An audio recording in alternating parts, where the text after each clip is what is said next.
On today's edition of Silver Screen News, so much money and so much box office news between Barbie, Oppenheimer, and the unfortunate blue Beetle that's going to be arriving, as well as some horror thrills, and we've even got some Star Wars news for you. And of course, we go back 10 years, 20 years, and 30 years for Throwback Thursday, all on Silver Screen News.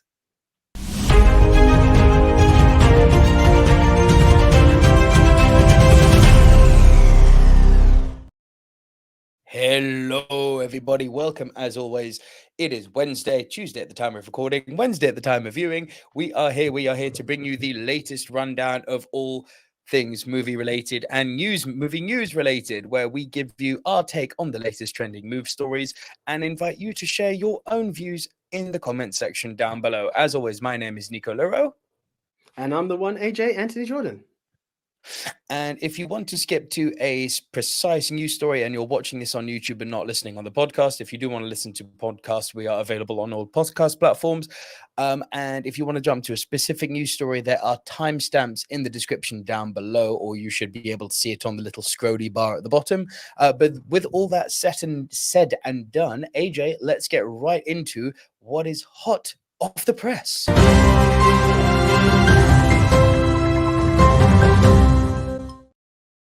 Oh, we've got a lot of things to talk about this week, AJ. So many interesting things. AJ, I'm just Ken. I'm just Ken, boy, because we got to talk about Barbie, don't we? We have to talk about Barbie. So we both had I don't want to call it pleasure, but I don't want to call it displeasure. We both saw Barbie, and we're both going to talk about our experience, the opportunity to see Barbie. Yes. We're going to tell you about what we thought, but before we tell you what we thought, we need to discuss, I mean, the crazy box office weekend that Barbie has just had, and there's lots of things to celebrate in this box office result. It's good times. So Greta Gerwig has made history as Barbie has the biggest opening weekend for a film directed by a woman ever. Barbie made 377 million at the box office, while Christopher Nolan's Oppenheimer, which we're going to discuss in our next story, took home 174 million. This is international, of course, making Barbenheimer biggest box office weekend of 2023 so far.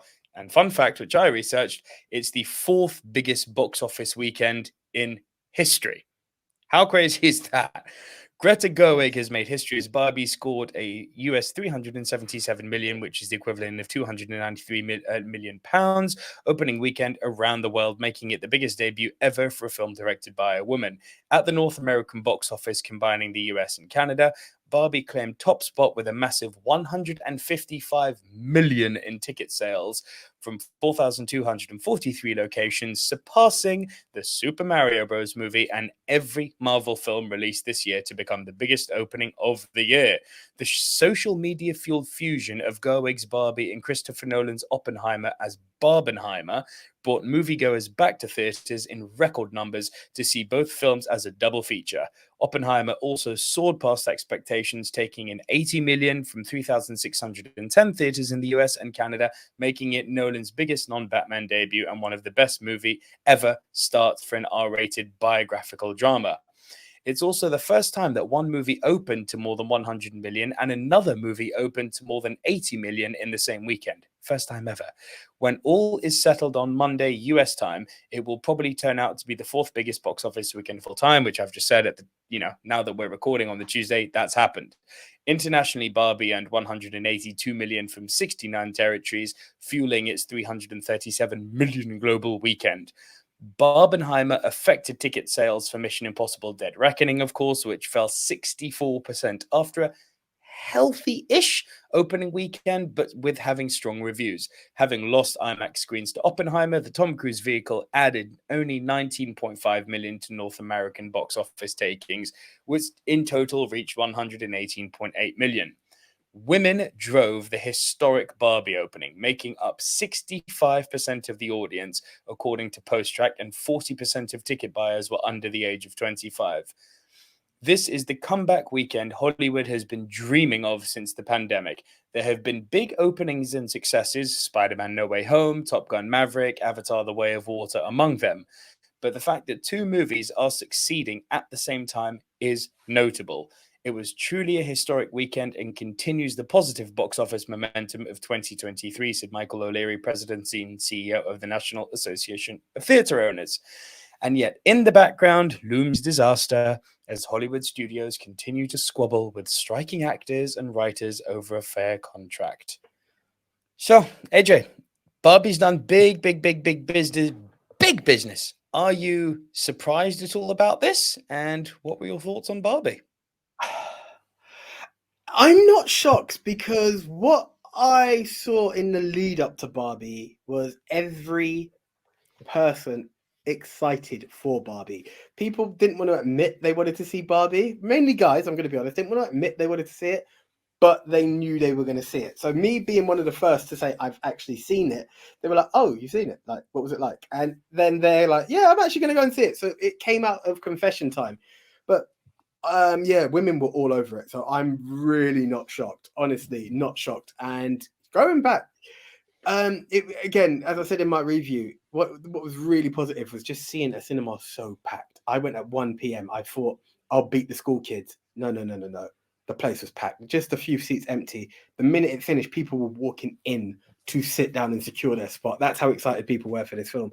And I was pleasantly surprised by the film. I feel that I expected a whole level of cheese. I didn't expect the life lessons that came out from it. I thought that, it might be heavy-fisted, ham-fisted and cheesy all the way, and you get a couple of messages in the way. It was really well balanced. So, no, well done to everyone in that film. It actually delivered way more than I expected. I'm similar to you in this sense. So I saw it at a 2 p.m. screening, thinking, "Oh, we'll be okay." Oh God, the screen was so full, and can I tell you, it wasn't just the full screen that impressed me. It was the noise, bro, the clapping and the applause and the screaming of joy from the female contingent in the audience, which outnumbered me about 800 to 1, I think. I only saw two or three other guys who were in the cinema as I was leaving. Like, it was a sea of women, and it was beautiful to see. It was like, so clearly women rushed to this movie. They felt like they were enfranchised. They felt empowered to go see this movie. Awesome. Without, poo-pooing on anyone's parade, I thought the movie was fine. I think it'll go down as one of the. I think what this movie did that was so well is it captured the zeitgeist. It hit the right notes across numerous generations, just like Super Mario did at the right time. I think it was perfectly harmless. It had some really, really good messages in it. I thought the plot, unfortunately, was. I mean, predictable would have been an improvement, but that's not necessarily a bad thing. I thought the ending was genuinely terrible, like terrible. They could have done so they could have done so many more interesting things with that. They could have gone full meta and said, she could have said her name was Barbie Robbie or Margot Barbie or something. They could have gone really meta with it. And also, it, not this isn't going to be anything new to people who are regular viewers. I thought Will Ferrell was terrible in it. I thought if you took him out the movie, this isn't so much a condemnation on him. This is more the character that was written for him. If you took him out the movie doesn't change. It's literally the same movie. And there was only one point in the movie where I actually nearly turned to my wife and I nearly said, "Can we leave?" Just because it was getting under my skin so much. That chase scene in the Mattel Towers was painful, and it just, it was even people who initially laughed when they saw Will Ferrell on screen were not laughing at that, but it had its moments. The messaging was good. I thought Ryan Gosling stole the show in a movie all about Barbie. I thought Gosling absolutely stole the show for me. Who is the standout for you? So it's funny. I'll give Margot her props because she was Barbie and she showed different levels of Barbie, but it was the angle. Now, I don't want to turn the tables. You were given one villain, you know, going in. You expect that to be the villain, and then it turned into another, which then gave you an element of a different star emerging. So I could kind of agree with you on that. Like, without, I don't want to get into spoiler territory. I feel the film's still that bit too new, but it gave a different angle. Yeah, do you know what I mean? It gave a different angle, which then says, okay, I can see how you can become the star. I feel everyone kind of played their part, you know. It goes back to it, that whole part, as you said, because of the angle, it looks like it could go somewhere, and then certain characters could have a stronger emphasis. Once it didn't go that way, they became very, very redundant. But it still played in. I just like the way they were very self-aware of the errors along the way in the world of Barbie. What I didn't like, and correct me if I'm wrong, and this is more for anyone who's played with Barbies, I'm not going to break it down to genders. As much as there are multiple versions of Barbie, which the world shows, Barbie also had friends. I'm aware of this through commercials. I didn't need to see the United Colors of Benetton with everyone being Barbie.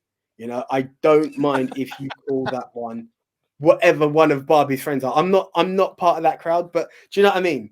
In this Mattel world or Barbie land, it wasn't a case of Barbie and friends. And I get it, it would be weird, but it just felt like not everyone had to be Barbie because they were friends. It's the same way you've got Ken, and then there's that one side character guy played by Michael Cera. It would have been cool to have acknowledged that there are female women that aren't Barbie in Barbie world. That was the thing that kind of bugged me. And I feel there were certain times it did drag a tad. But apart from that, yeah, it was cool. Well, this is just it, you know. In reference to what you were saying about the movie dragging when you came out, it dragged because there was a lot of character. There were a lot of filler characters in this. You know, Michael Cera, take him out, movie's the same. Will Ferrell, take him out, movie's the same. There was too much filler for a plot that was basically paper thin.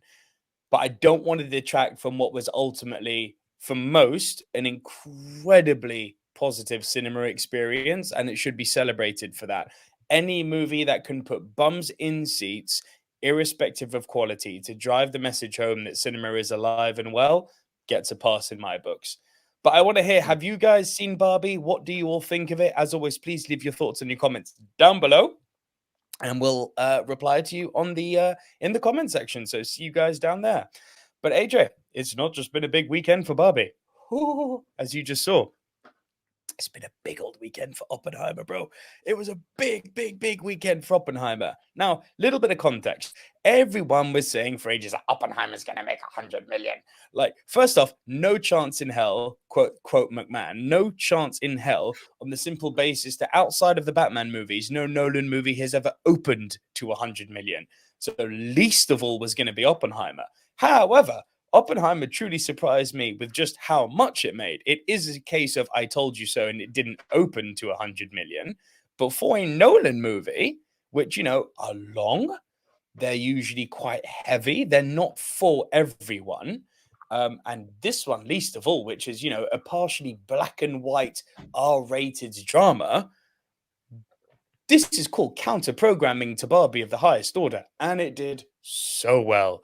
Oppenheimer's box office opening is bigger than Inception, Interstellar, and all but two Nolan movies. Give you one guess which those two are. Oppenheimer's dazzling open weekend domestic box office gross outdoes all of Christopher Nolan's non-Batman movies, including Inception. Oppenheimer has scored a huge opening weekend for director Christopher Nolan, the movie, which is his first since his 2020 science fiction epic Tenet, don't know if I'd call it an epic, but okay, opened in theaters on July 21st, boasting a huge ensemble cast that includes Cillian Murphy, Emily Blunt, Matt Damon, Robert Downey Jr., Gary Oldman, and many more. It follows the life of physicist J. Robert Oppenheimer and the creation of the atomic bomb. Per The Hollywood Reporter, the Oppenheimer box office has raked in a dazzling opening weekend domestic gross of 80.5 million. While this still led the movie to open at number 2 behind the smash hit Barbie, it is the best opening weekend for a Christopher Nolan movie outside of The Dark Knight and The Dark Knight Rises. It beat the opening weekend of his previous hits Interstellar, which, here's the thing, I told everyone, no one listened. Interstellar opened to 47.5 million. And Inception opened to 62.7 million. Go back a few episodes. I said on the show with AJ, the average of a Christopher Nolan opening is 50 million. Nah, it's going to make 100 million. Learn. Watch and learn. So, but why is Oppenheimer doing so well? One curious thing about Oppenheimer's blockbuster success is the fact that it doesn't necessarily seem like a strong commercial prospect.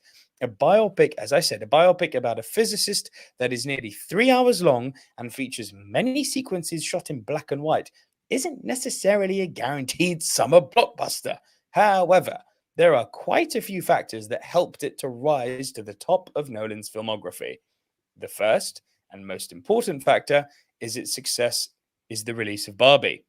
While the Barbie box office trumped Oppenheimer's gross with an opening weekend north of 150 million, the fact that both movies were released on the same weekend led to a cavalcade of memes mashing up the diametrically opposed titles, which helped boost publicity for both.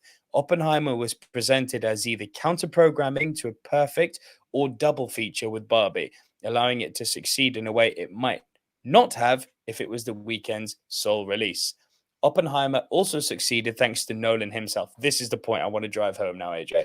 The director has become a huge brand name on his own merits, whether or not he is working with an established IP, like he did with the Dark Knight trilogy, thanks to his penchant for epic, high-concept movies with A-list ensemble cast. His approach to the life of Oppenheimer likely ensured more audience members than a straightforward biopic would have it if it was helmed by another director. So, AJ, neither of us have seen Oppenheimer at this stage, but, why do you think, given the success of Barbie and given the recent terrible box offices for big movies like The Flash, Indiana Jones, Mission Impossible, not terrible, but also not great, how is it that this came out on the same weekend as the biggest movie of the year, Barbie, and yet still did numbers? I'm going to kind of agree with the article. I do believe that Barbie was something there. It gave people a buzz of this is that. And you were like, hold on, this is that at the same time. And it's really weird because for all the love and excitement I had for Mission Impossible, I completely forgot that it was out. I completely forgot. There was this certain magic that's there. Nolan, it's weird. I think the cast works well as well. You know, Nolan has me, even though Tenet was an entire flop. That's the one blemish I have. Excuse me, the one blemish I have with this guy. Like his films deliver. Cillian Murphy is one of the biggest stars going with Peaky Blinders at the moment, and I think there's a lot of people who just caught that attention to him. There was something very simple but very eye-catching about the Oppenheimer poster as well that made people pay attention. A couple of history buffs are going to pay attention to it. The counter programming, the science guys, like the Big Bang Theory people out there have something to go for. And what's weird is that it's a great ensemble cast, but you have to be a real movie buff to really pay attention because I don't think the names are out there. And it's weird that that isn't something you can call a contributing factor. The fact that, like, look at the poster that we've got here. You're seeing Cillian Murphy.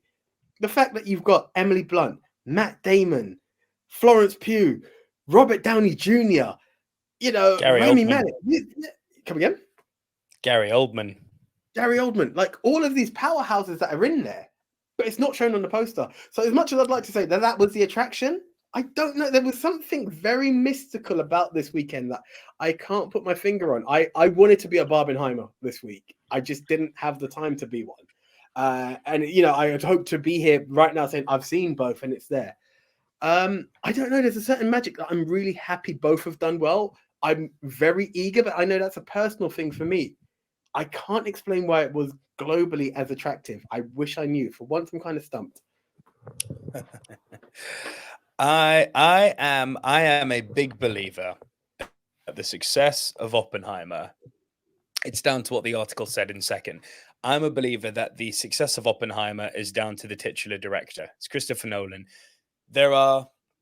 We are no longer living in the age of the blockbuster. You know, we're not living in the 80s and 90s anymore where if the new Schwarzenegger movie was out or Bruce Willis or X, Y, and Z movie, you know, with big movie star would come out that people would rush to the cinemas. We're not in that age anymore.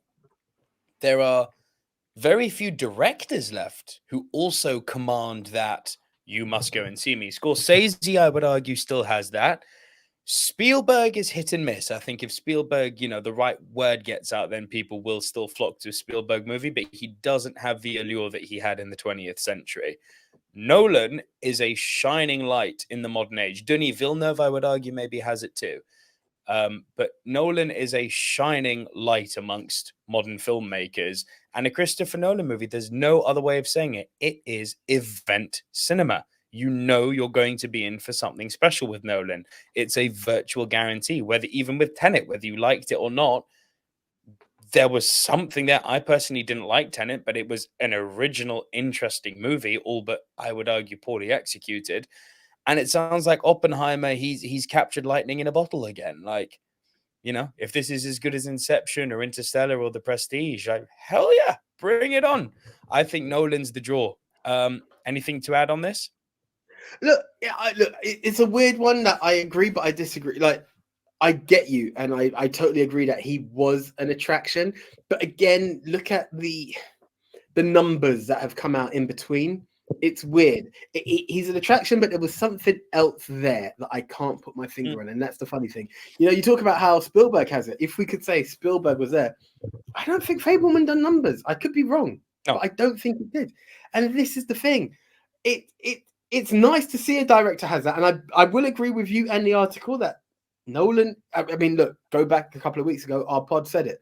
The director of the 21st century is Christopher Nolan. So with that, I'm not going to disrespect the guy. I'm fully on par with that. But there's something more about this because the others have been, for better or worse, a Christopher Nolan creation, short of the Batman movies. What is Inception? What is a Tenet? What is an Insomnia? They go on and they have their way. This is the first time, short of Dunkirk, that he's really delved into like historical facts or a biopic per se. And it's done something. There's something quite mystical about Oppenheimer that I'm loving that it's done well. Yeah, nothing for me to add on this one, actually, guys. So I want to know, are you one of the people who saw Barbenheimer, who saw them both? Which of the two movies did you prefer? If you haven't seen Barbenheimer, have you at least seen Oppenheimer? And let us know what you thought. Do you agree that Nolan is the best director of the 21st century? As always, please leave your thoughts and your comments down below, and do like the video and subscribe to the channel if you haven't done so already. Up next, we have got one last bit of hot off the press news before we crack on to some of the more trending stories that occurred last week. And it's a trailer that dropped literally today, a few hours before we hit the record button. And for me, I liked it. It's a very interesting one. The Exorcist trailer has now arrived. The brand new Exorcist trailer called The Exorcist Believer. So I'm not going to play the trailer because I don't want to have to go through the whole, hey, we got a copyright strike and we're going to dispute it. No, go away, Nintendo Switch. It's online now. You can go and watch it. But exactly 50 years ago this fall, the most terrifying horror film in history landed on screens, shocking audiences around the world. Now, on Friday, October 13th, a new chapter begins. From Blumhouse and director David Gordon Green, who shattered the status quo with their resurrection of the Halloween franchise, comes The Exorcist Believer. Since the death of his pregnant wife in a Haitian earthquake 12 years ago, Victor Fielding has raised their daughter, Angela, on his own. But when Angela and her friend Catherine disappear in the woods only to return 3 days later with no memory of what happened to them, it unleashes a chain of events that will force Victor to confront the nadir of evil and in his terror and desperation seek out the only person alive who has witnessed anything like it before, Chris MacNeil.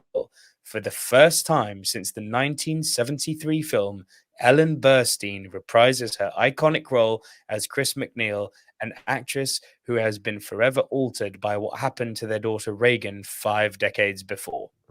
Whew! AJ, let's talk. So, you've seen the original Exorcist at this point. We're never going. You have? I have seen. I'll be honest, half. I haven't seen the whole film. I've seen half. Okay. That's shameful. That should have been on my top 10 cinephile list on principle. By the way, the top 10 movies every cinephile must watch is available right now on the channel, so please do go and check that out when you're finished with this. The Exorcist obviously has an aura about it. How do you think, based on the trailer alone, but we got a good 3 minutes here of trailer here, so this was a good chunk of movie. How do you think this trailer looks? How do you think it compares to the feel of the original? Did it creep you out? Share your thoughts. Tell me. So here's a few things. Everybody knows I'm not the horror fan. That's normally something that's out of me. And you sent the link and like, oh, yeah, new trailer, check it out, please, before the show drops. And I was like, okay. And I'm seeing the Exorcist. What's it? Believer. And I was like, okay, here we go. And I remember you sending a link for Exorcism of Emily Rose, and that was something that you saw and was interested in. And I was very much of a, I don't know if you have the right to call it The Exorcist without it being The Exorcist. Like, what kind of follow-on? It's going to be some cheap follow-up. How do you do it? And then I clicked the link, and I'm watching this trailer, and I'm like, okay, here we go, basic horror tropes. They've come back. She's been in a coma for 3 days. She thought it was a couple of hours. And then Catherine McNeil turned up, and that's when it got interesting. When I saw the original cast member in this, and that expression of "I know what it is," and once that happened, I felt chills. I not from the character because I'm not that familiar with the film. I've not finished it, but what came after the horror and chill of how possessed these characters are really got to me. It actually felt really interesting, so much so that I felt like, one, I didn't know that there was an Exorcist 2, and this is going to be Exorcist 3, I believe. Linda Oh no, Blair's this also is like in this no. film. There's way more than that. There's There we go. like It's even worse. 4 Exorcist movies, even 5 maybe. Right. So I'm not too sure how deep it is, but hearing that this is the first time that the mum is back means something. I'm guessing it goes kind of deep. I was just kind of intrigued. I kind of felt like I need to go deeper into this lore. I was like, I definitely need to see one, if not anything else. At the time, I thought it was just 2. But I was like, this has piqued an interest. Will I see it in the cinema? Depends on the company, if I'm honest with you. Depends on my mood. But I am highly intrigued. That's just my personal take on horror as to why I won't. But the chills were there. And that I'm very happy with, because I've always said horror doesn't scare me enough. I'm not saying I was scared, but you piqued an interest. So with that, I'm down. Yeah, so I'm very, very much of the same opinion as you here. What gives me great hope isn't it's not just seeing, the return of Chris McNeil as Ellen Bernstein. That's super exciting, for nostalgia's sake. But looking beyond nostalgia, the thing that has me excited is the name of the production, Blumhouse.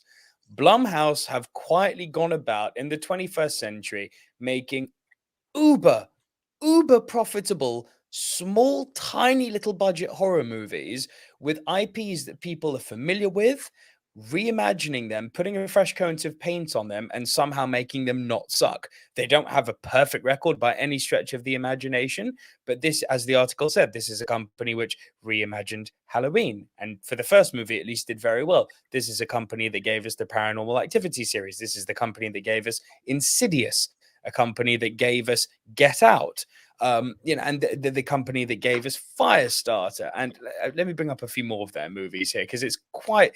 They gave us Black Klansman, Creep 2, Creep, Easy 6. I mean, you can go and check it out yourself. Happy Death Day, Lawless, Martyrs, like Ouija. They've got like a crazy library of really brilliant, small budget, well made horror movies.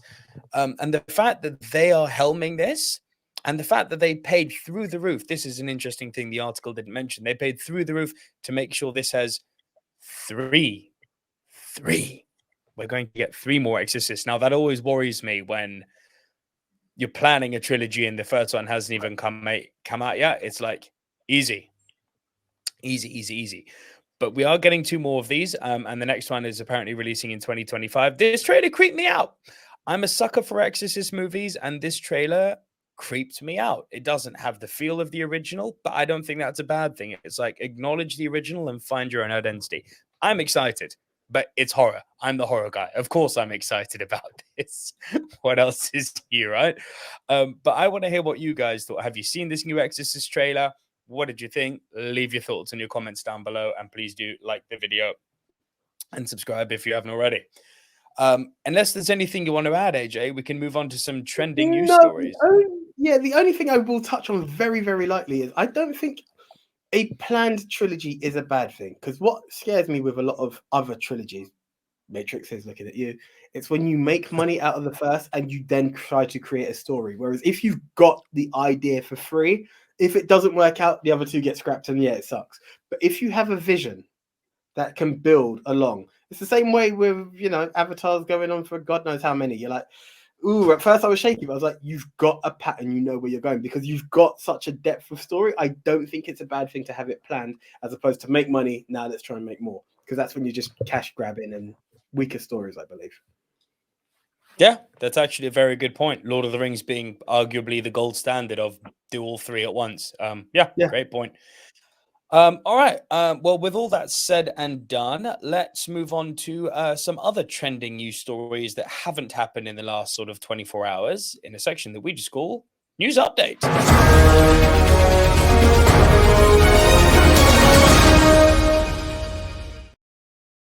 Yes, news update. So let's look at some.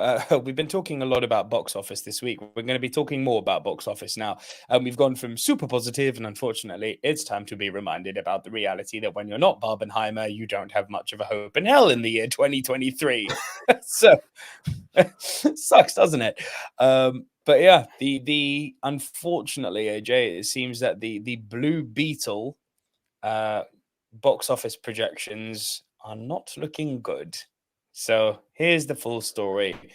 This is from MovieWeb. Blue Beetle box office projections indicate the worst ever DCU opening and a terrible box office gross. Blue Beetle may have avoided cancellation by Warner Brothers Discovery, but projections for its box office are far from great news for the studio.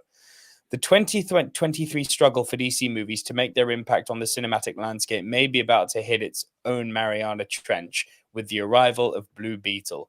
According to box office predictions, Black Adam and The Flash both delivered reasonable opening weekends, but ultimately failed on account of their massive budgets.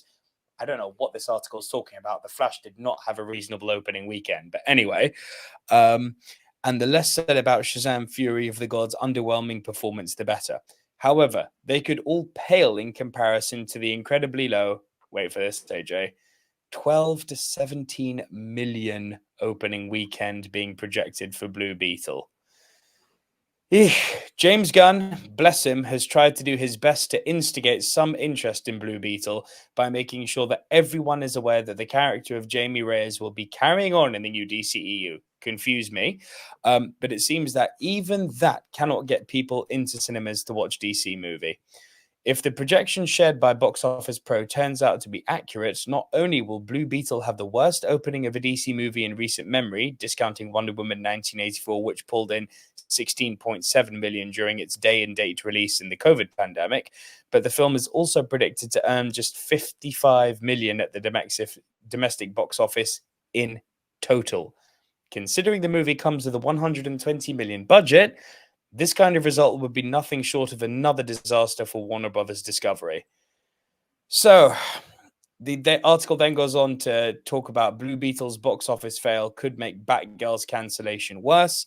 I know this is going to rub you up the wrong way, AJ.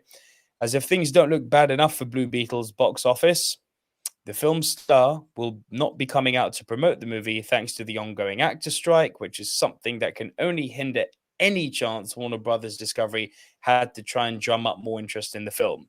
Of course, there was at one point a chance that the movie may not even make it to cinemas, having originally been planned as a HBO Max exclusive along with Batgirl. Having been saved from the cull of projects that saw Batgirl scrapped, Blue Beetle now looks like it will be a bigger loss for the studio than Batgirl's release would ever have been. While there are many unknown superheroes that have hit cinemas and become big hits for the DC franchise, to try to do that when even its biggest hitters are not doing the business almost set them up for a fail. While Blue Beetle is well known in some circles, yeah, the same sort of circles that said they knew who the Guardians of the Galaxy were before that movie came out, liars, for general cinema audiences, that is not necessarily true, and that certainly won't help the cause. In contrast, there were so many things going for Batgirl. I don't agree with that, but anyway, including appearances by Michael Keaton as Batman and Brendan Fraser as the villain Firefly. The film eventually became a tax write-off, disappointing many fans and creating a real sense of animosity towards Warner Brothers Discovery by fans who still cannot understand why a movie that was practically complete ended up being binned. Soon enough, we will know exactly how much of a bad financial decision releasing Blue Beetle was when the movie is releasing on August 18th at the penultimate DC movie of 2023. I mean, with respect, I'll go first on this one because there's a lot I just do not agree with in this article once I sort my Superman hair out.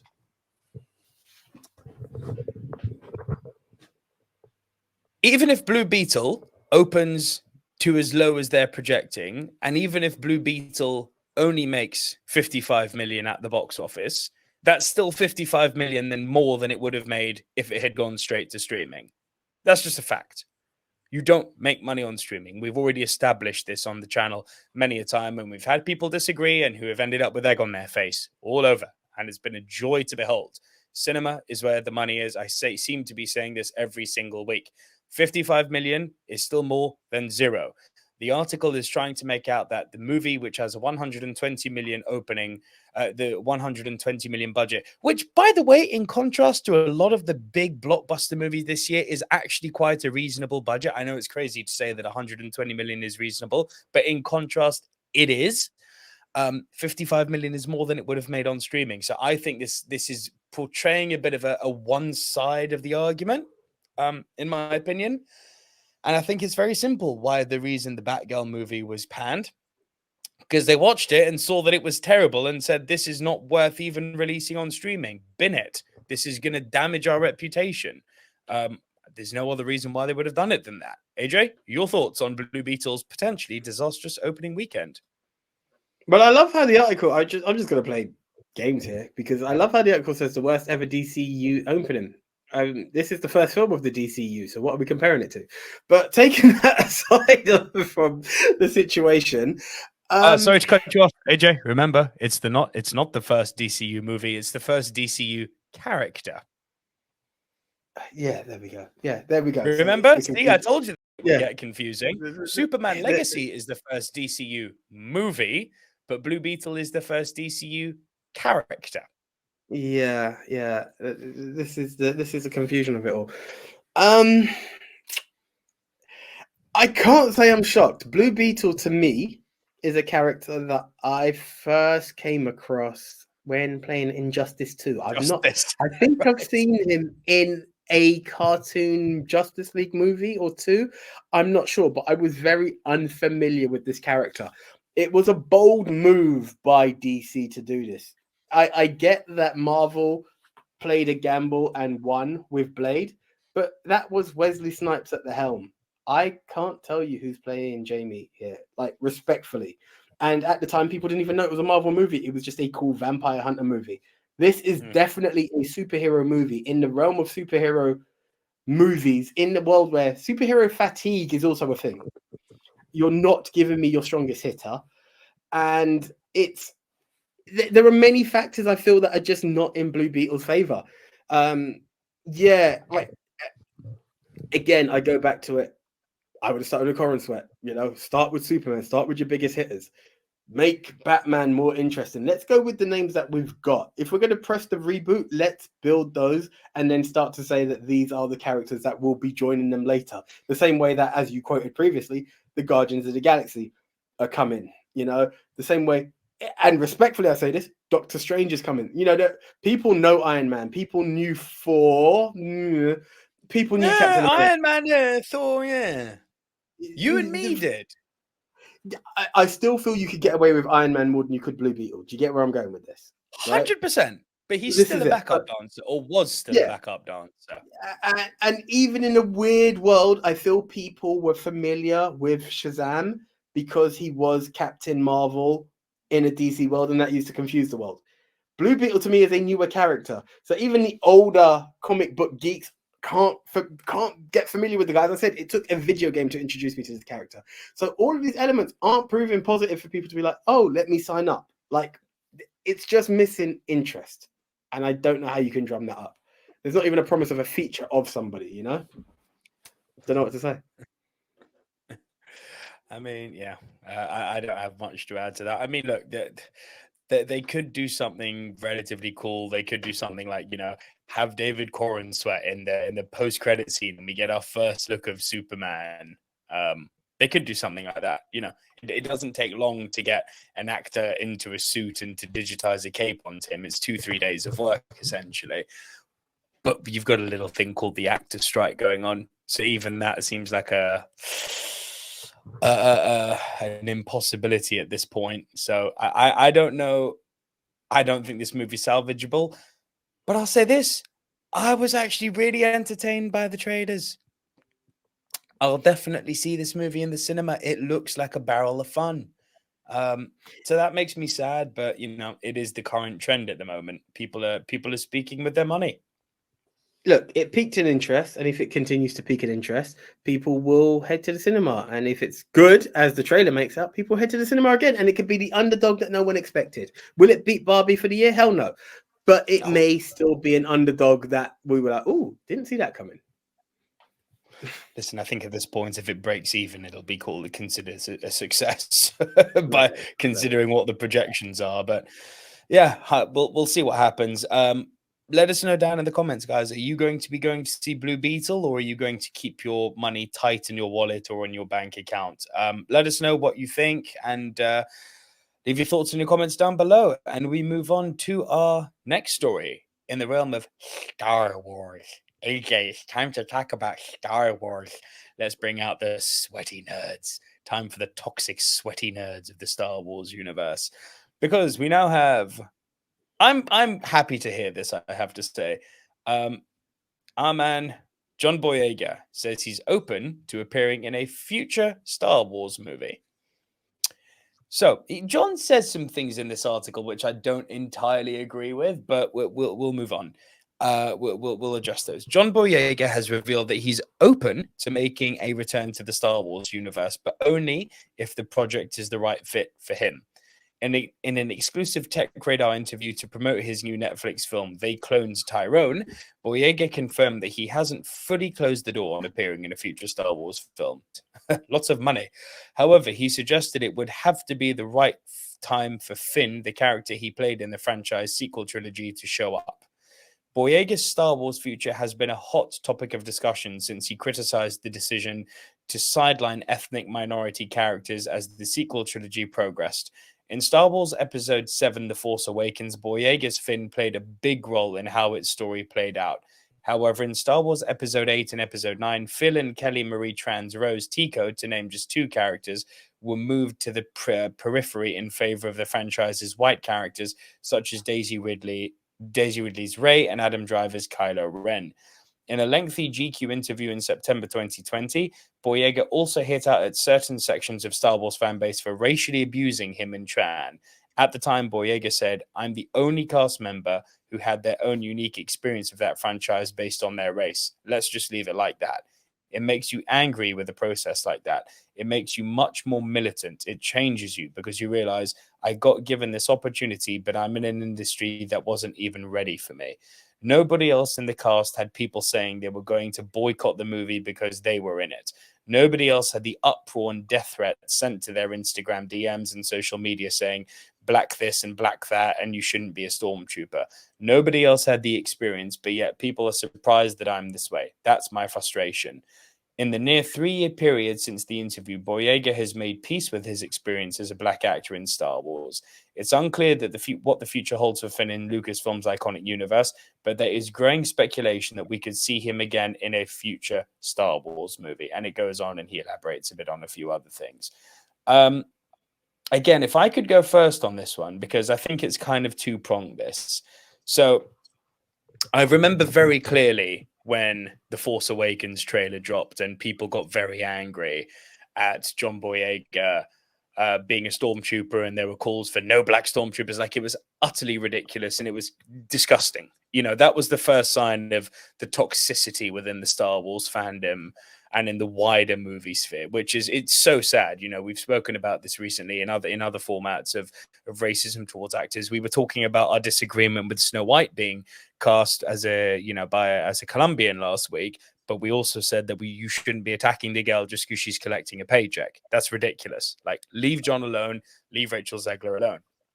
So I do remember those events happening, and it's horrible. And I can't even imagine what he went through and how, his experience within Star Wars was driven by race, as he said.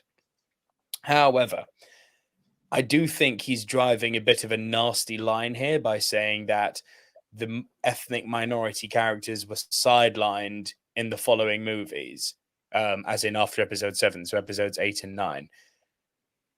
It is true, Finn, who's black, was sidelined. Oscar Isaac, who's Hispanic, was sidelined. Kelly Marie Tran was sidelined.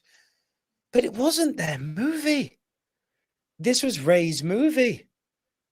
And can we also recognize that it's the first time that it's been a female who was the lead? So you can pull the string each way here. And it doesn't matter what you think of Rey, whether she's a Mary Sue, whether you love her, not the point.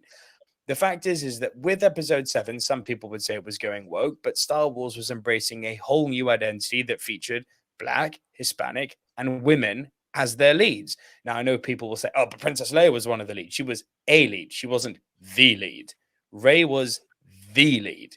So I don't entirely agree with the way Boyega's phrased this. But again, of course, by his own admission, he's become quite militant about this because of the unfair treatment he got. But I obviously can't speak for a black man's experience within a movie production when he's been having death threats sent to his Instagram, which is disgusting. AJ, your thoughts on Boyega returning to Star Wars? So the first thing I'm gonna point out is I remember Daisy Ridley deleting all social media because I think she was getting a lot of attacks. So as much as John's waving the flag for his attacks, and I get it on a racial slur, he probably was the only one. And I don't know what Oscar Isaac went through. And trust me, I'm in support of John for that slight militancy. And I put it this way. Here's the thing. Episode 7 gave us characters that you could follow and like. I remember saying like, yeah, Finn's, this is pretty cool what Finn's doing. Obviously, I unpopular opinion, big Rey fan, huge Rey fan. I will still wave that flag. If episode 7 is the rehash of episode 4, as the world likes to call it, and I'm not saying that you have to get Empire and what have you, but in the same vein that as much as you've got Luke Skywalker, you are able to get a Princess Leia, a Han Solo, and the rest. It wouldn't have hurt if we had got that with these extra characters. I think it's, dare I say, coincidental that they happen to be minorities. Yes. I don't think that had the roles been white reversed. Yeah, what I'm trying to say is that obviously Kylo Ren, there's no way John Boyega could be Anakin's grandson, so that would have been an issue. That would have been too stupid. But had you role reversed, I don't believe. I believe the characters would still be in the same situation. That is essentially what I'm trying to say. It's just who you're playing and the way it worked out. Had Kelly Marie Tran and Daisy Ridley swap place again, how would she be Palpatine's granddaughter? But it works. I think it's Rey is the situation. It's Rey, and it's I can't remember his name. Why am I blanking? Kylo Ren. It's the characters behind the story. It's, guess what? The evil and good have reversed, and now they're going to swap because there's a redemption story, which, again, go back to a very early episode. I called it, and I'm not a Star Wars fan, but you could just see the game they were playing. But it wouldn't have hurt to have had an extra focus on these characters. So will Finn come back? Yeah, but now how do you make it a story? Like, what are you going to do? Is it going to be in the same vein as Solo, and we're just going to expand on that universe to show what this is what Finn was worth? Because what is Finn going to come back? What is John Boyega going to come back for, without it being a fear of being a sideman again? Respectfully, because he said that's what he felt. What story are you going to do short of giving Finn the limelight to elevate that again? Because it could happen again in the next trilogy, that it starts off good, ends off weak. Yeah, no, you make a very good point. I think the only way for Finn to come back in the list of movies that they've got set up is for him to come back in the movie which is the follow-up to Rey's story, because obviously Finn and Rey had a close bond. That would, Finn and Rey's adventures in the galaxy far, far away, so that he's an equal side character to Rey like he was in episode 7. You can definitely capture that magic again in Rey's standalone movie that's coming up in the next few years. But play nicely now, Star Wars fans. Leave your thoughts and your comments in the section down below. What did you think of John Boyega as a Black Stormtrooper? And what do you think of the chances of John Boyega rejoining Star Wars? All right, our last news story today before we move on to Throwback Thursday, kind of on brand because we are sticking with Christopher Nolan today. And this is something that has got me oh so excited. Read between the lines on this one, AJ, and think about where this franchise currently is in relation to what Nolan is about to say. Because this, for me, is life-alteringly exciting news. It's something that people have been discussing as a has to happen for a while, but it seems like it could be happening. Because AJ, Christopher Nolan would love to direct next James Bond movie, but only under the right circumstances. Now, that title alone has got me scrolling because I'm so excited for this, I can't tell you. Christopher Nolan is definitely open to helming a James Bond movie in the future. The Oppenheimer filmmaker has been tied to the franchise as a potential director one day, and he's now admitted taking charge of a 007 blockbuster would be, quote, an amazing privilege. However, he noted there would be a particular set of constraints imposed on him if he did step into the world of Ian Fleming's Spy. Nolan says the influence of those movies in my filmography is embarrassingly apparent, so there's no attempt to shy away from that, he said on the Happy, Sad, Confused podcast. I love films. It would be an amazing privilege to do one. At the same time, when you take on a character like that, you're working within a particular set of constraints. Nolan would want to go into such a massive project at the right moment, where at the quote right moment, where he can leave his own mark while staying true to the character and the world, with fans wanting to find out who will take over the role from, I won't say his name, the last Bond. I refuse to say his name. He added, and so you have to have the right attitude towards that. It has to be the right moment in your creative life where you can express what you want to express and really burrow into something within the appropriate constraints, because you would never want to take on something like that and do it wrong. It's the kind of responsibility I felt very much taking on Batman. Nolan rose to the challenge with his Dark Knight trilogy, and he'd want to make sure that he had the perfect storm if he was going to take on Bond. He explained, you wouldn't want to take on a film not fully committed to what you could bring to the table creatively. So as a writer, casting, everything, that's the full package. You'd have to be really needed. You'd have to be really wanted in terms of bringing the totality of what you bring to a character. Otherwise, I'm very happy to be first in line at the cinema to see whatever they do. He's talked about the idea of directing a Bond movie in the past, and he's actually chatted to the producers over the years. I've spoken to the producers Barbara Broccoli and Michael G. Wilson over the years. I deeply love the character, and I'm always excited to see what they do with it, he told Playboy back in 2017. Maybe one day that would work out. You'd have to be needed, if you know what I mean. It has to need Oh, this is the line that's got me excited. It has to need reinvention. It has to need you. And they're getting along very well. Whew. Come on now. AJ, your thoughts on, first off, Nolan directing a Bond and on his words in this article? I'm weirdly apprehensive. Now, this sounds weird because we've just gone from celebrating the man as the director of the 21st century, but there is a Nolan style, and yes, I can understand his love of technology and time, but I don't know how that lends well to a Bond movie. Now, Forget granted, time. No, I'm not even looking at time. I'm just looking at a Nolan scope of direction. Now, there's a certain, again, I'm not the biggest Bond freak out there. I've done my Brosnans and I've done the Craigs. Short of that, I've dabbled in your Connerys and your Moores. Do you know what I mean? I can't tell you one from the other. Like, this is why I'm not the perfect guy for the top 10 Bonds. But hear what I'm trying to say. There's a style and a deepness in Nolan which I appreciate, and he could character build. And I'm scared he might go too deep in the character and not enough in the action. Like, I'm kind of scared in the build of how it would work. I don't doubt the man can direct. Yeah. Look at Batman. Look at Batman, the Dark Knight trilogy.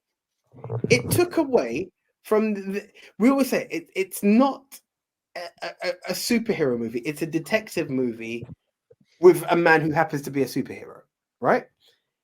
Now lend that to the Bond world as well. That style gives you something where it's a detective, but I know he works well with gadgets. This is Nolan as opposed to Bond, but I'm just trying to see, and this is going to sound so wrong, the charisma and the action. I don't know if he can deliver it enough. It scares me. Like, I know he can deliver in films, but there's something about the charisma of Bond I can't picture being delivered from Nolan. I don't know why, but it just somewhat it's just a few links in the chain that seem to be missing in what should be a perfect combination. It just slightly scares me. Boy, I have never, in all our years doing this, disagreed with you more.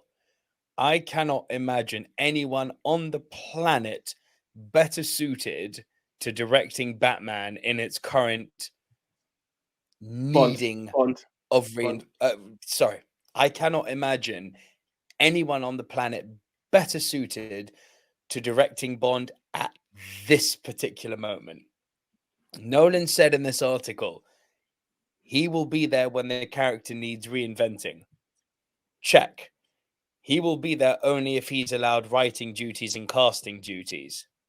Well, that's kind of necessary given that we're recasting Bond at the moment. Check. He will be there when he feels like he's needed.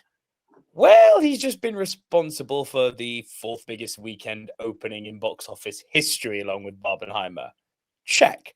He has, by his own admission, said that the way that the Bond movies have been filmed since the 60s has hugely influenced his style to the degree that it's almost embarrassing, which means that his style is superimposable and transferable onto a Bond.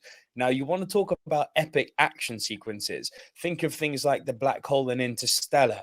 Think of things like the bridge scene and the hotel scene in Inception.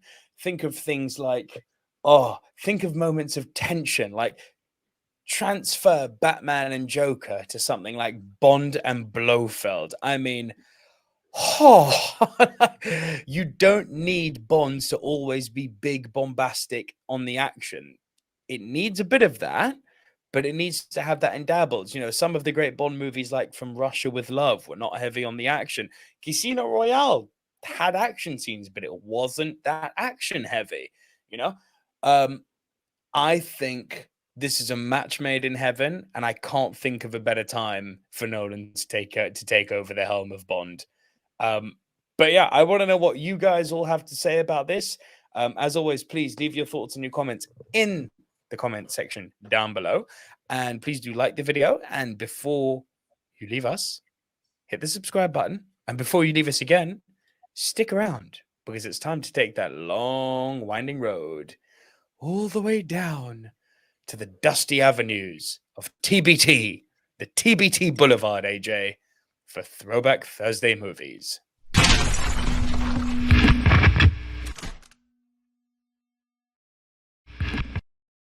Guys, okay. It's Thursday. Well, for this segment, it is definitely. Get your hashtags up. We are throwing it right back 10 years, 20 years, and 30 years in the world of gems of movies that were released this week, 10 and 20 and 30 years ago. Okay, bro, hit me.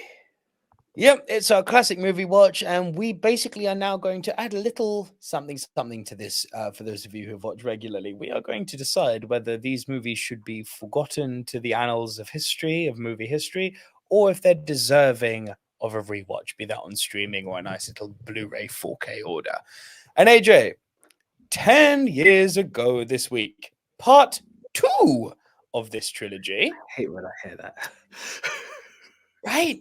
From James Mangold, The Wolverine. Was Man of Steel? Did Man of Steel come up recently at our throwback? A few weeks ago, Yeah. Because those were the two films that I had on Blu-ray when I first bought my PS4. So that tells me my PS4 is at a certain age right now. Yes, I'm a PS5 Yes, owner now, so that's the throwbacks. I'm getting to it. It's a weird film, The Wolverine. Like it, I appreciated it. It had good storytelling. But I also was, can we step away from Wolverine, please? Like X-Men Origins just became more and more focused on him. It's like we had Wolverine, then the Wolverine, and you're like, really? And still nothing for Cyclops? Where's the Gambit movie? Like it just started to get a bit tedious, you know? But saying that, it was still a very good movie. It was always secondary to me because of, I think, a bit of the Wolverine fatigue, and also for the fact that in that weekend that I got this machine, it was Man of Steel and Wolverine. Now, being a massive Wolverine fan and not being the biggest Superman fan, I was spun on my axis. Superman, Man of Steel blew me away so much that I never really remember the Wolverine. I kind of like, I've seen it, I've enjoyed it, but I think it's a one-time watch. I may have seen it twice, but it was Man of Steel that was the winner. That upon purchase kind of thing. So, do I have the Blu-ray? Yeah, it's in one of my really useful boxes somewhere. It's a thumbs up for me because it's not a bad film. It's a middle ground. It's not. But it's not like, hey, it's just there. I'm unsurprisingly probably a bit more critical of this movie than you are. I think there's something there. There's definitely something there in this movie. I like the idea of sending Wolverine to Japan. I like the idea of Wolverine taking up the samurai sword and fighting the coolest Japanese actor ever, Hiroyuki Sanada. It's like, so Wolverine's going to fight Hiroyuki Sanada. On that ground alone, I'm in. I'm in like a mofo. The problem with this story, while listen, I think the fight scene on the bullet train was so cool, hyper inventive.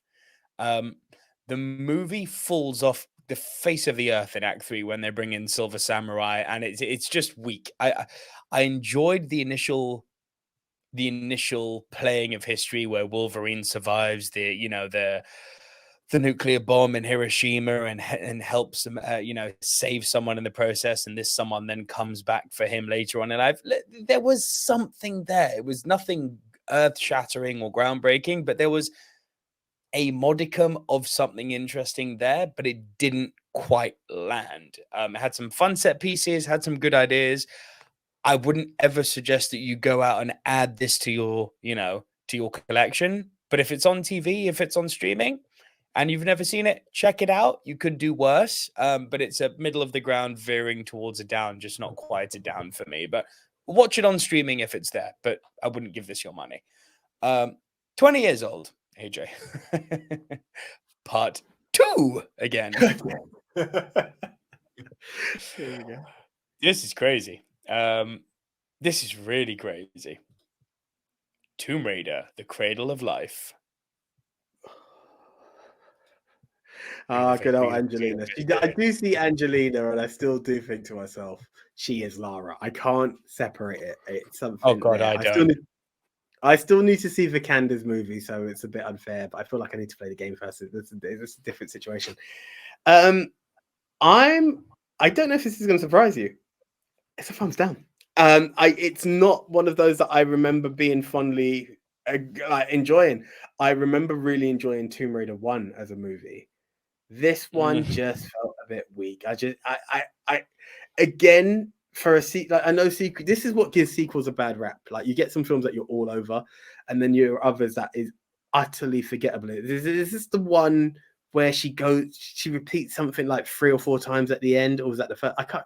It just didn't stick to me. There was nothing redeemably memorable about this film, and that's the sad thing. If you are going to watch, if you're a completionist and you've seen Tomb Raider 1, then yes, go for it. Anything short of that, if it's like I enjoyed 1 and I'm happy at just that, I don't think you need to rush to number 2. I don't recall having a good time with this film. Yeah, I'm very much going to mimic what you have to say. I think again, for me, I wouldn't even be that generous with part 1. I think part 1 was meh. It's fine. It's like as bad, this is coming. Part 1 came out not too long after that Super Mario Bros. Movie came out, where video game movies were the laughing stock, along with comic book movies back then. They were the laughing stock. So Lara Croft came out and was like, okay, you're not terrible. We're grading on a curve here, but you're not terrible. Minimum standards have been met. It wasn't anywhere near meriting a sequel, other than the fact that Tomb Raider used to be a huge IP. Biggest at the time.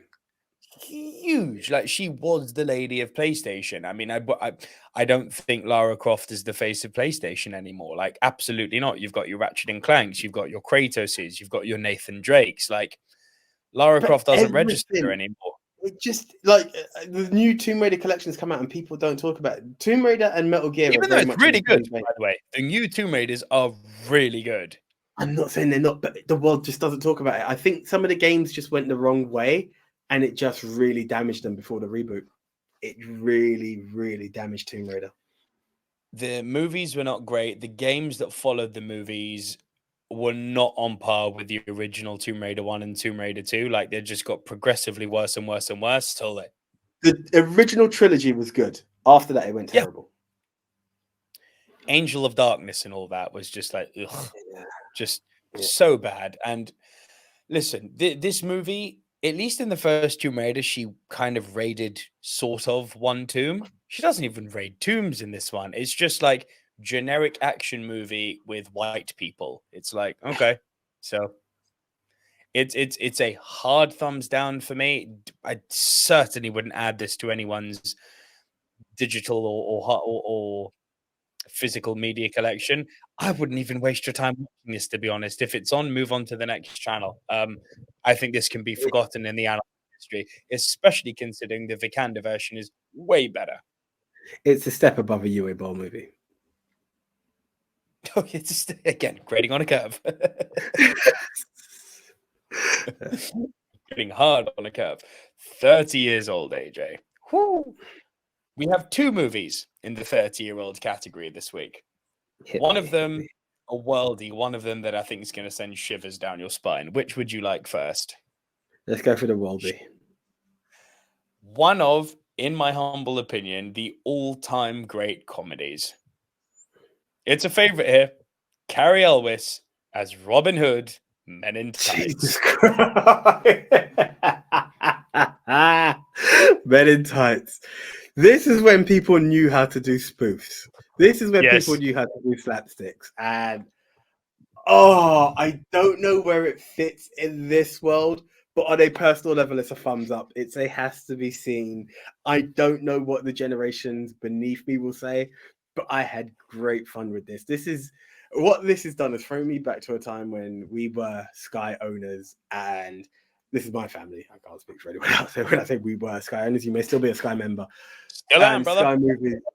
Sky Movies just used to churn out the same movies over and over again, and this is one that we had so much fun with. I can't say I didn't. It's amazing how you can watch something so many times and be a bit blank along the way. But I remember having great fun with it and watching it every time it came up. It was great fun. Nothing but fun memories. I don't know where it fits in the world, but if you can relate to the silver screen dudes and our style of comedy, this is definitely one for you. If you just appreciate the news delivery, it's more of a thumbs here, like middle ground. I will never give it a thumbs down. So it's going to be middle ground or thumbs up.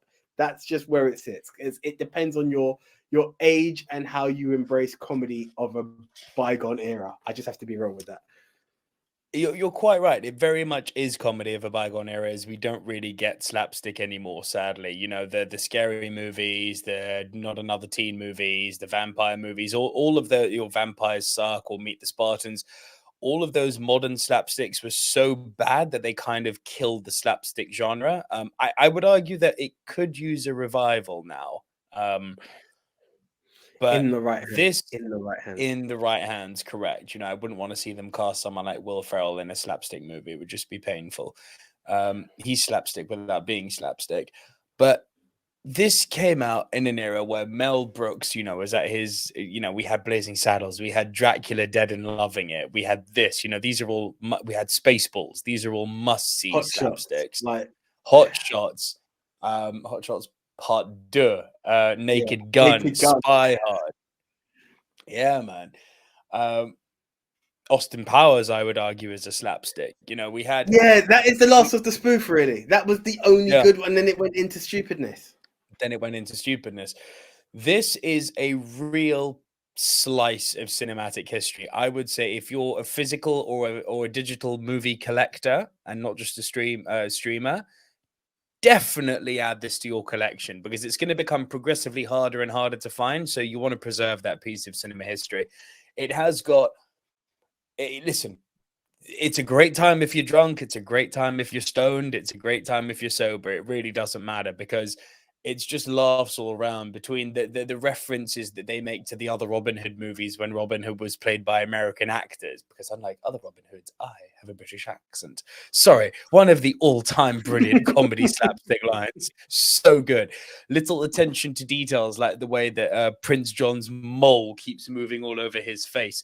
The Sheriff of Nottingham with his speech impediment. You know, even Patrick Stewart gets in on the action playing King Charles at the end. It top to bottom, it is such fun. Maid Marian with her chastity belt. Call a locksmith. Call the locksmith. Call the locksmith. Darling, it won't open. You know, Dave Chappelle getting in on the action. You know, it was fun. Such fun. So it's a definite thumbs up for me, and I would say you must find this movie if you haven't seen it. Even if you don't like it, experience it for the first time. I can agree with that. And we go from a high to a low, AJ. Oh, do you remember when? Yeah, no. Do you remember when Saturday morning cartoons were awesome, and then they started to turn our Saturday morning cartoons into movies, and they lost sight of what they are. 30 years old, AJ. The Tom and Jerry movie. Do you know a fun fact? You've never seen this. I've only seen 10 minutes of the film. I've seen them realize. So here's the sad thing about the Tom and Jerry movie. Was I excited to see it? Yes, and it's weird that I still haven't got around to seeing it. And I'm gonna say this very quietly. My ex had that film, and I think she used to watch it quite a bit. Weirdly had it.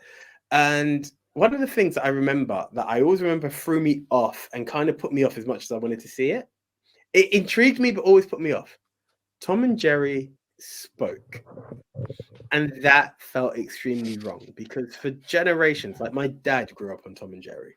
My dad introduced me to Tom and Jerry, and not a single word was said. We had the probably very racist and not to be seen in the modern day cartoon old lady who owned the house around Thomas, and that was as much as you heard, or you'd hear in a dog talk. But Tom and Jerry will never ever talk. Like it's just the way it was. And then mysteriously the film opens up and it's like, oh, you can talk, so why have you never spoken? I didn't think you could talk. And that was the that's as much as I've seen in the film, and I just never got a chance to go deeper. What I will say, and this sounds extremely wrong, I can't put a thumbs up, I can't put a thumbs down or a middle ground. It does feel like this cartoon is better than the one that Chloe Grace Moretz was in. That's the only upside I can give this. I've not seen either, but it just felt like it was a better delivery than that one. I really wish I could say more. Couldn't tell you about the Chloe Grace Moretz one because I haven't seen that, but Tom and Jerry, look, what you've just said is wonderful. Your dad introduced it to you. My great grandmother introduced it to me.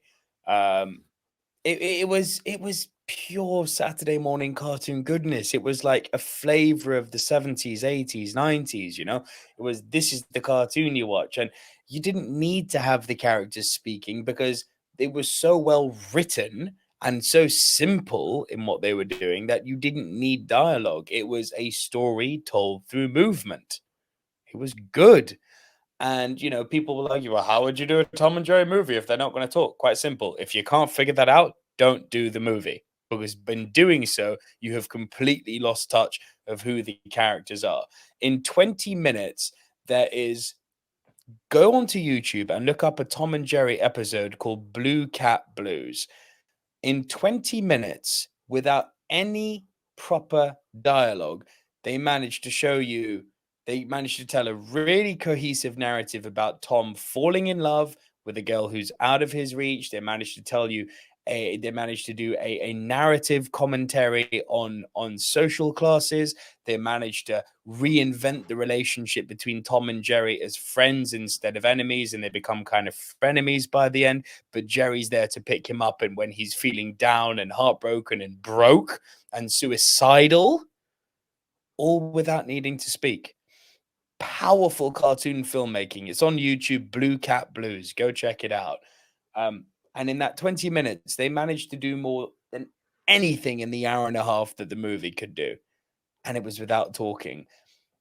I would give a thumbs up to the Tom and Jerry IP. I would say go and watch some classic Tom and Jerry, and, you know, turn a blind eye to the racist nanny, as you said, because it's different time. But hard thumbs down to the Tom and Jerry movie, because it lost the essence of what the Tom and Jerry franchise is. And that does it for this week's edition of Silver Screen News. Thank you, as always, so much for joining us right here on our YouTube channel. Thank you for helping us reach 120 followers. It's really, really appreciated. 120 subscribers, but I still see a lot of you watching and not subscribing. So if that is you, hit the subscribe button down below, and you can join us every single Wednesday for the latest edition of Silver Screen News, and every single Tuesday for our new movie Mount Rushmore Top 10. Keep it on the channel, because we've got a new video coming out every day with all the latest trending news stories. So until next week, from myself, I'm Nico Luro. I'm the one AJ Anthony Jordan. And we will see you guys next week. Thank you so much for joining us. Now go to the cinema and watch some movies.